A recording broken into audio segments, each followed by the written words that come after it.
నమస్కారం. Media television కి స్వాగతం. అనంతపురం జిల్లా కళ్యాణదుర్గం ప్రభుత్వ ఆసుపత్రి ఆకస్మికంగా తనిఖీ చేసే సిబ్బంది గుండెల్లో రైళ్లు పరిగెత్తించిన డీసీహెచ్ఎస్ అధికారి వివరాల్లోకి వెళితే కళ్యాణదుర్గం ప్రభుత్వ ఆసుపత్రిలో ప్రజా ఆరోగ్యమే లక్ష్యంగా ప్రభుత్వ ఆసుపత్రిలో వైద్య సేవలు అందించాలని డీసీహెచ్ఎస్ పాల్ రవికుమార్ సూచించారు. స్థానిక సామాజిక ఆరోగ్య కేంద్రాన్ని ఆకస్మికంగా తనిఖీ చేశారు. రోగులకు అందుతున్న వైద్య సేవలను అడిగి తెలుసుకున్నారు. వార్డులు, నిర్మాణ పనులు, దస్తాలు పరిశీలించారు. వికసిత్ ఆంధ్ర కార్యక్రమాన్ని అనంతపురం జిల్లాలో మొట్టమొదటిగా ప్రారంభించాలని ముఖ్యమంత్రి చంద్రబాబు నాయుడు నిర్ణయించారన్నారు. ఖాళీగా ఉన్న ఉద్యోగాలను భర్తీ చేస్తామన్నారు. ప్రజలు ఎన్టీఆర్ వైద్య సేవలను సద్వినియోగం చేసుకోవాలని తెలిపారు. ఆయన వెంటనే వైద్యాధికారిని ప్రసన్న భారతి సిబ్బంది ఉన్నారు. అణువు క్షుణ్ణంగా పరిశీలించి సిబ్బందికి ప్రస్తుతం సీజనల్ వ్యాధులు ప్రబలిస్తున్నాయని, ఆసుపత్రికి వచ్చే పేషెంట్లకు ఇబ్బంది లేకుండా చూడాలని ఆదేశించారు.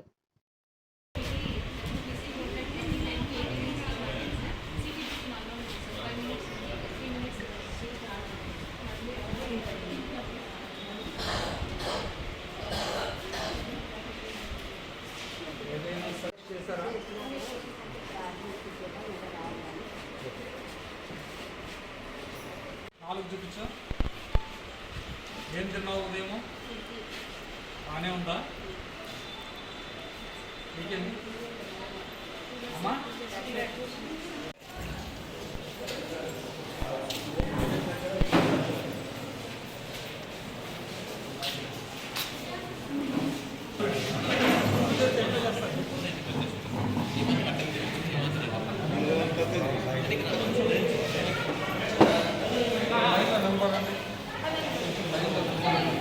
లేడీస్ అంతా ఒకసారి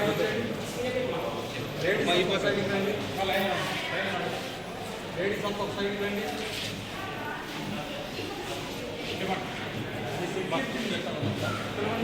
సెక్యూరిటీ చూసుకోండి సార్. కాదు, ఇప్పుడు గుంపు తెస్తే ఎట్లా వస్తాడు ఆయన?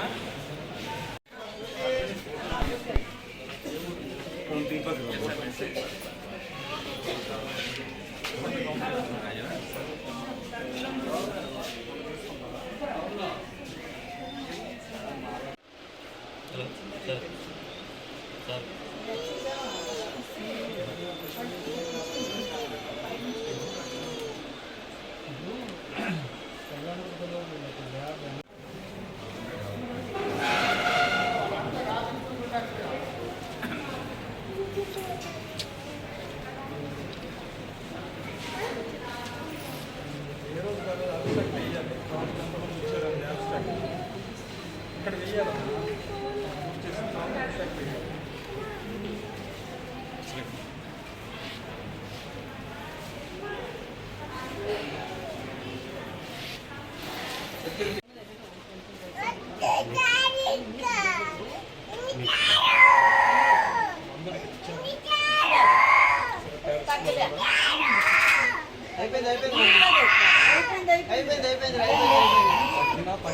రక్త పరీక్ష చేశారు, రిపోర్ట్ వస్తుంది. దాని ప్రకారం మళ్ళీ మార్చాల్సిన మందులు ఉంటే మారుస్తాం. ఈ సిరప్ అయితే తాగించాలి, 2 సిరప్లు తాగించాలి. ఉన్నాయా? ఈ 2 సిరప్లు తాగిస్తాను అన్నాడు. ఇప్పుడు రక్త పరీక్ష చూసి మళ్ళీ వేరేది ఇస్తాను. చెప్పకుండా ఒకటి పెట్టుకోలేరా? ఓపెన్ చేయి. జాగ్రత్త బాబు, అది గిరి పడుకోవాలి.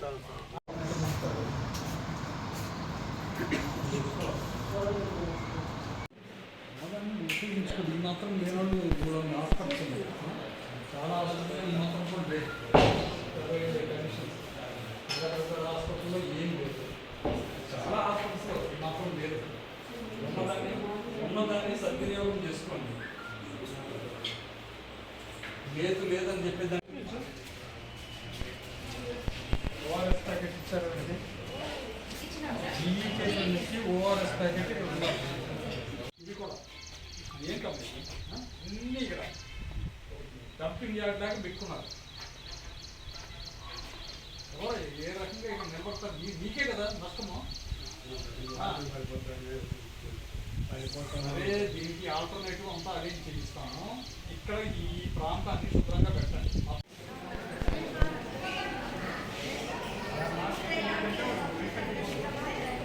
తెచ్చుకోమా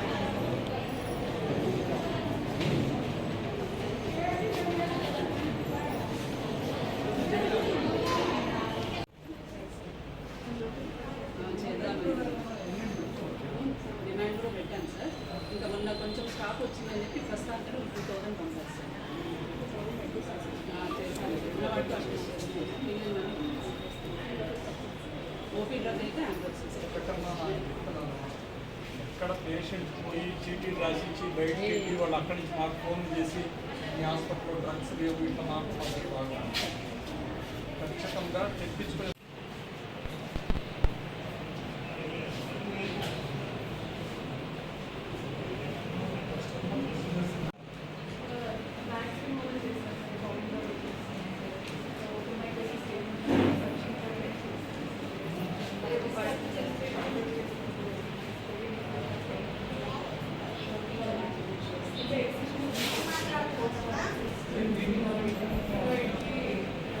రెసిప్ట్ అన్నీ ఉంటే మళ్ళీ మీరు పోయి అనంతపూర్కి ప్రైవేట్ హాస్పిటల్ పట్టుకుపోయేది అవసరమా చెప్పండి.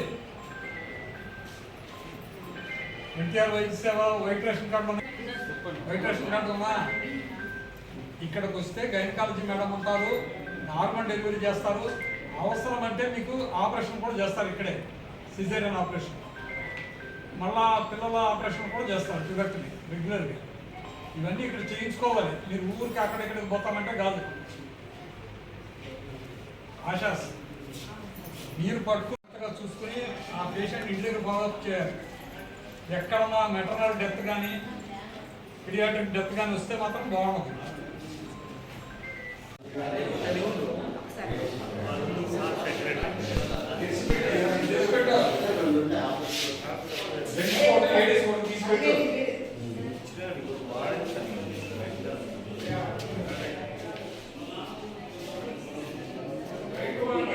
కొత్త ఎమ్మెల్యే గారు వచ్చారు. హాస్పిటల్ డెవలప్మెంట్ కమిటీ అనేది కొత్తగా ఫామ్ చేయటం అనేది ప్రారంభించడం జరిగింది. ఈ హెచ్డిఎస్ కమిటీ ద్వారా ఏమేమైతే ఆసుపత్రుల్లో అవసరతలు ఉన్నాయో వాటన్నిటిని కూడా హెచ్డిఎస్ కమిటీ ముందు పెట్టి అవసరతల ప్రయారిటీస్ ప్రకారంగా ఏది ముందు చేయాల్సి ఉంది, ఏది పెండింగ్ వర్క్స్ ఉన్నాయి అవన్నీ కూడా సభ్యుల ముందు పెట్టి ఆ సభ్యుల యొక్క అనుమతితో ఆ పెండింగ్ వర్క్స్ ఒక్కొక్కటి కూడా క్లియర్ చేయాల్సినటువంటి బాధ్యత మెడికల్ ఆఫీసర్ గారికి తెలియజేయడం జరిగింది. సాధ్యమైనంత త్వరగా ఈ కార్యక్రమాలన్నీ కూడా ప్రారంభించి అతి త్వరలో హెచ్డిఎస్ కమిటీ మీటింగ్ అనేది జరిగి దాని ద్వారా ఈ పెండింగ్ ఇష్యూస్ అన్ని క్లియర్ చేయాలని చెప్పి తెలియజేయడం జరిగింది. అదేవిధంగా పాత్రికేయ మిత్రులకు మేము తెలియజేసే ఒక విన్నపం ఏమంటే సాధ్యమైనంత వరకు ఆసుపత్రిలో ఏదైనా లోపాలు ఉన్నట్లయితే మొట్టమొదటిగా కూడా మెడికల్ ఆఫీసర్ గారితో మీరు తెలియజేయండి. వారు దీన్ని ఏమాత్రం కరెక్ట్ చేయలేని పరిస్థితి ఉన్నట్లయితే నా దృష్టికి తీసుకుంటండి. తప్పకుండా మీరు తీసుకొచ్చే ప్రతి విషయంలో కూడా నేను రెస్పాండ్ అవుతాను. మీరు అర్ధరాత్రి నాకు కాల్ చేసినా సరే నా నంబరు మీరు నోట్ చేసుకోండి. ఈ గారి దృష్టికి మీరు చెప్పినటువంటి పోస్ట్ మార్టం యొక్క మాకు స్టోరేజ్ పరికరాలు లాస్ట్ టైం ఉన్నటువంటి మాజీ ఎంపీ గారు కొంత ఎంపీ ఫండ్స్ నుంచి ఇస్తాము అని చెప్పారు. అయితే ఇప్పుడు ఎమ్మెల్యే గారి వైపు నుంచి గవర్నమెంట్ వైపు నుంచి కూడా కొత్త ఎక్విప్మెంట్ అనేది మనకు పోస్ట్ మార్టంకి ఇస్తామని ప్రామిస్ చేశారు. సాధ్యమైనంత త్వరగా దాన్ని ప్రొక్యూర్ చేసుకోవడానికి మేము కూడా ప్రయత్నం చేస్తాం. అదేవిధంగా గోడ అనేది లేకపోవటం వల్ల ఇక్కడ తీవ్రమైన అసౌకర్యం ఉంది. హాస్పిటల్లో ఉండే సిబ్బందికి కానీ రోగులకు కానీ రక్షణ లేకుండా ఉంది. ఈ గారికి చెప్పి ఆ గోడకు బడ్జెట్ అనేది దేనిలో నుంచి తీసి వాడగలరో అది గోడ కన్స్ట్రక్షన్ చేయమని చెప్పి గోడ అసలు 4 దగ్గర సాధ్యమైనంత త్వరగా ఆ గోడ కన్స్ట్రక్షన్ విషయంలో ఎమ్మెల్యే గారి సహకారాలు తీసుకుని ఏపీఎంఎడిసి వారితో కూడా తెలియజేసి ఒక ప్లాన్ రెడీ చేసుకుని అది పూర్తి చేస్తాము. అదేవిధంగా ఆ కొత్త బిల్డింగ్ ఉంది. కొత్త బిల్డింగ్లో వెనక భాగంలో ఉన్నటువంటి వార్డ్స్ రూమ్స్ అవి పూర్తి కంప్లీట్ కాలేదు. ఆ పెండింగ్ వర్క్స్ ఏవైతే ఉన్నాయో మేము అడిషనల్ బడ్జెట్ కూడా కావాలని చెప్పి తెలియజేయడం జరిగింది. అడిషనల్ బడ్జెట్ కొరకు గవర్నమెంట్కి ప్రపోజల్స్ పెట్టాము. ఏపీఎంఐడిసి వారికి కూడా తెలియజేశాము. ఈ గారితో కూడా మాట్లాడి సాధ్యమైనంత సత్వరంగా ఎమ్మెల్యే గారి ద్వారా కలెక్టర్ గారి ద్వారా ఇన్స్ట్రక్షన్స్ వారికి ఇప్పించి ఆ పెండింగ్ వర్క్స్ పూర్తి చేసి అవి అందుబాటులోకి వచ్చేటట్లయితే వైద్య సేవలకు ఖచ్చితంగా అది ప్రయోజనకరంగా ఉంటుంది. కనుక ఆ పెండింగ్ వర్క్స్ అన్ని కూడా క్లియర్ చేసేదానికి సాధ్యమైనంత త్వరగా ప్రయత్నం చేస్తాం.